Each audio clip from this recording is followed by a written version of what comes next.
Olá, seja bem-vindo a mais um vídeo. Então, agora estamos chegando na reta final do livro do Conhecimento do Marcelo Gleiser. Falta mais um vídeo depois desse, da terceira parte. E esse, finalizando a segunda parte, é quando nós comentamos no vídeo anterior sobre a questão do comportamento da luz, que era entendido como conjunto de partículas para Newton, e para Einstein a coisa mudou. Para Einstein, o mundo quântico começa a ter uma origem, através das indagações, através das hipóteses.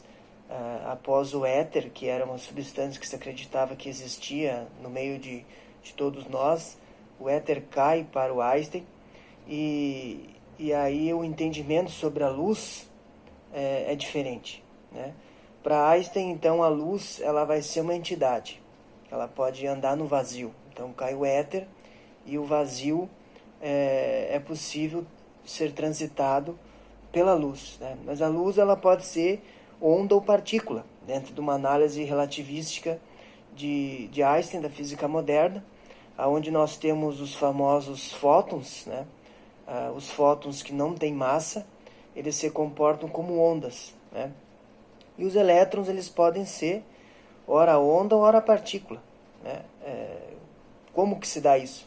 Mais adiante no vídeo nós vamos tentar chegar a um denominador comum sobre essa questão. Então, o movimento de um carro, por exemplo, é um movimento macroscópico. A gente enxerga o carro se deslocando a 5 km por hora, por exemplo. A gente vê isso. Mas o elétron, a gente não consegue ver. O elétron pertence ao mundo microscópico. Então, eles têm alta energia. Os elétrons, ao lidar com os elétrons, nós obtemos energias maiores. Então, a ligação com os átomos é maior, né? Então, nós temos o elétron orbitando e no núcleo nós temos prótons e nêutrons, né? O elétron ele orbita por uma nuvem de probabilidades, né? Ele está ou não está, vai depender da intenção, né? Tudo que é observado é alterado pelo observador dentro da análise quântica, né? O que não se tinha explicação lá na mecânica clássica, né? Não se tinha, se acreditava que quanto maior a intensidade da luz, mais elétrons seriam arrancados de uma placa metálica, por exemplo. Isso não se confirmou, né, através da radiação do corpo negro. Então havia uma curva lá no gráfico que não era explicada pela mecânica clássica. Só com o advento, né, com o surgimento da mecânica quântica, então, que se pôde explicar que esses elétrons, quando a luz bate na placa metálica, esses elétrons, para serem ejetados, eles têm que ser atingidos por uma frequência própria. Esse é o efeito fotoelétrico, né? Esse é um princípio do funcionamento, né? Você me perguntar onde é que está isso, né? Não faz parte da minha vida. Então, esses elétrons são arrancados e dão origem a mecanismos tecnológicos que nós temos hoje, como quando nós vamos no cinema, a porta do cinema abre automaticamente através desse efeito, né? Quando nós interrompemos a luz que está perto do sistema, o sistema identifica que é uma pessoa. Então é através desse efeito, né? Os alarmes também funcionam assim, né? Através desses conhecimentos. Então essa função trabalho, que tem uma frequência própria, ela vai arrancar os elétrons a partir dessa frequência, não da intensidade da luz, conforme se acreditava na mecânica clássica, né? E é bem difícil de aceitar essa ideia, né? O próprio Einstein dizia que Deus não jogava dados, né? O que o Einstein queria dizer? O Einstein queria dizer que ele não acreditava numa mecânica probabilística. Ele achava que o universo era estático e que tudo não podia fugir do seu controle, né? Então ele fez essa brincadeira dizendo que ele não acreditava na mecânica quântica. Mas mesmo assim, depois ele admite, né, alguns propósitos de Planck, que é a maneira mais adequada de entender a natureza, né? Mesmo assim, ele da sua volta, volta pelo conhecimento, né? A iluminação, né? As células fotovoltaicas que iluminam as ruas também quando escurece. Esse é o sistema também que se desenvolveu a partir desse entendimento, dessa frequência dos elétrons a partir da física relativística e com a quântica, né? Então a incerteza ela faz parte, a certeza ela faz parte tanto da natureza, porque nós não compreendemos toda a natureza, e também faz parte dos instrumentos, porque os instrumentos físicos, instrumentos tecnológicos, eles não interpretam com exatidão o mundo ao nosso redor. Nós construímos uma interpretação a partir dos instrumentos que nós temos, e isso já é uma grande limitação, né? E nós não conhecemos toda a natureza, nós descobrimos o que existe na natureza. O cientista descobre, ele não cria nada, né? Então, o mundo quântico, a interpretação é totalmente diferente, né? Nós tínhamos o mundo clássico, com teoria dos absolutos, né? E agora nós temos com a física quântica que a interpretação da realidade ela não é tão realidade assim. Nós não temos a compreensão exata da realidade. Então, o próprio ato de observar da mecânica quântica afeta o que nós observamos. Então, a incerteza de Heisenberg, né? Se nós soubermos a velocidade do elétron, nós perdemos da posição. Se nós detectamos com precisão a posição do elétron, nós perdemos a velocidade. Então, não há como ter uma precisão exata nesse sentido. Então, o elétron ele pode ser onda ou partícula, conforme nós falamos antes no início aqui, e a análise dele é uma análise estatística, uma análise probabilística dentro da mecânica quântica. Então ele pode estar em qualquer lugar, né? O elétron ele é uma nuvem de probabilidades, na verdade.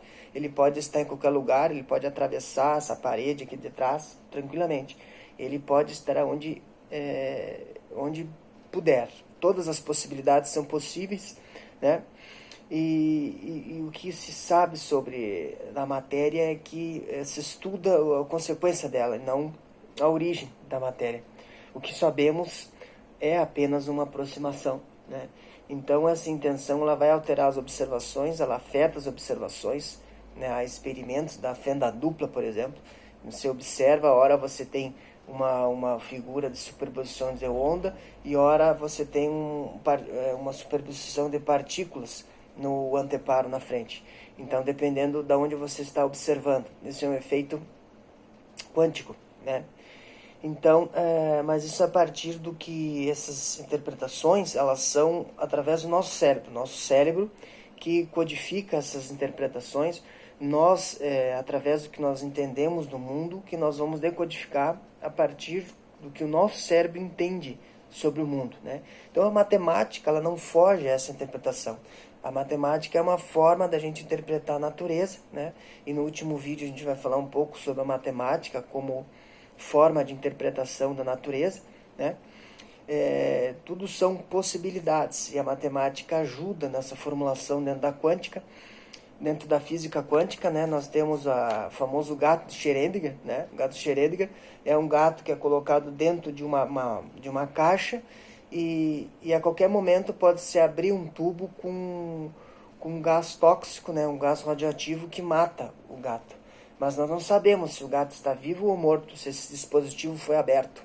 Então nós temos o gato Schrödinger, são os dois estados superpostos, dois estados que são possíveis de acontecer. O gato está morto, o gato está vivo.